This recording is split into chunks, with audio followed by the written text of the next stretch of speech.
Whenever you're ready, we're ready for you. Okay. What if I told you that time travel was possible? Current events have always inspired media, and in turn, that media inspires the culture that comes after it, serving as a touchstone for the time.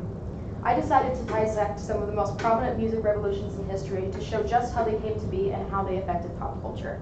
Music is integrated into many facets of our lives that we don't even realize, and it's very interesting to look at just how it affects the world around us. To show how music to draw connections between the social climate of the time and popular culture, we're going to break down 3 music phases that were molded by their time and how they inspired others. Free-spirited psychedelic rock of the 1970s, flashy new wave of the 80s, and angsty grunge of the 90s. First, we're going to look at psychedelia, which developed over the 1960s and 70s. Psychedelic rock was greatly inspired by hallucinogenic drugs and aimed to kind of capture these drug-induced states through the style. According to the 2019 New World Encyclopedia entry on psychedelic rock, the style developed from the blues rock that came before it and also took inspiration from Indian and other Eastern music and spirituality.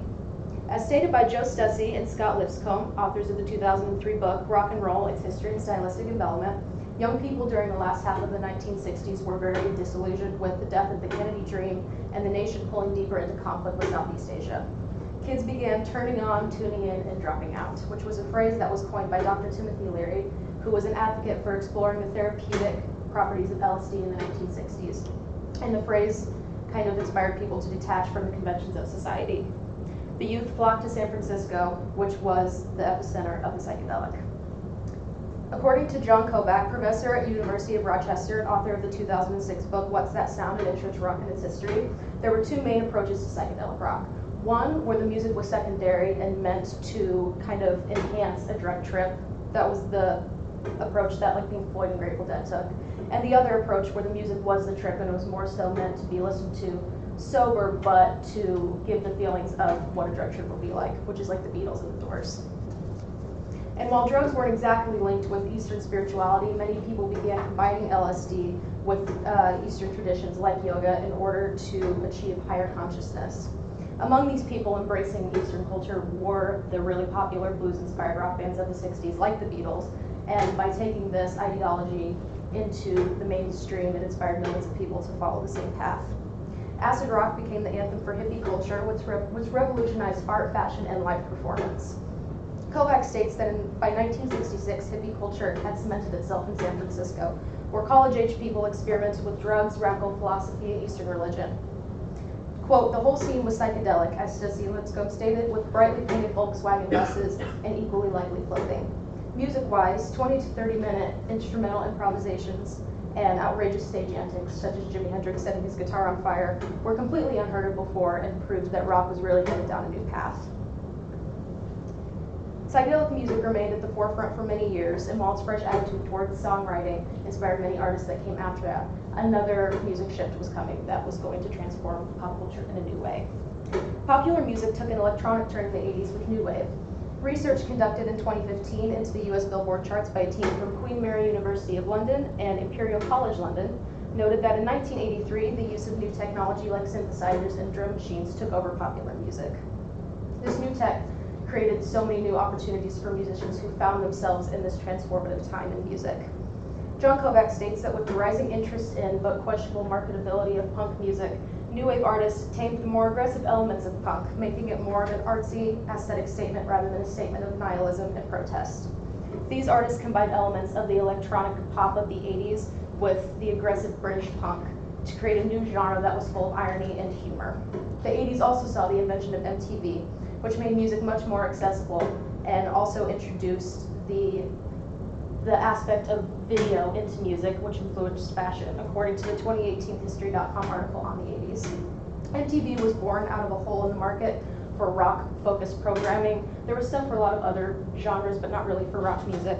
And the promotional value of MTV was enormous. And the introduction, like I said, of video into music was completely game-changing and inspired artists like Blondie and Duran Duran to strive to make the next best music video because of how influential it was, and the success of a music video could propel the song into popularity.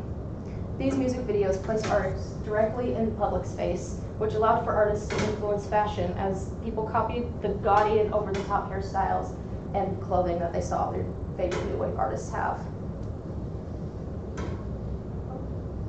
Okay, New Wave was quirky and light, and it brought flashy fashion trends, but this formula was about to be flipped on its head with grunge music, which gained traction in the early 90s, utilizing oversaturated guitars and drums for a heavy and murky sound. Hailing from cities like Olympia and Seattle, grunge reflected the rainy and hazy atmosphere of the Pacific Northwest. Considered remote, Seattle really didn't see much of touring bands because it was expensive to get to and generally considered not worth the time of promoters, according to the 2011 article, The Age of Innocence by Jessica Lechman, managing editor for Billboard.com. With the depressed local economy and isolation from the music world, the city, full of creatives with cabin fever, had no choice but to make their own noise, and what resulted was dark, heavy music that sounded the way that the city felt. Dirty, sludgy, and melancholy, with amps that sounded like they had been submerged in a mud pit, as stated by Kyle Anderson, author of the 2007 book, Accidental Revolution, The Story of Grunge.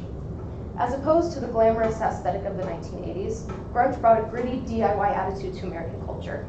Anderson states that bands like the Melvins and Green River birthed the DIY scene in the area. They started playing in high school, they rented out really cheap recording studios and sold really cheap concert tickets, made their own t-shirts, just to show that everybody could do it.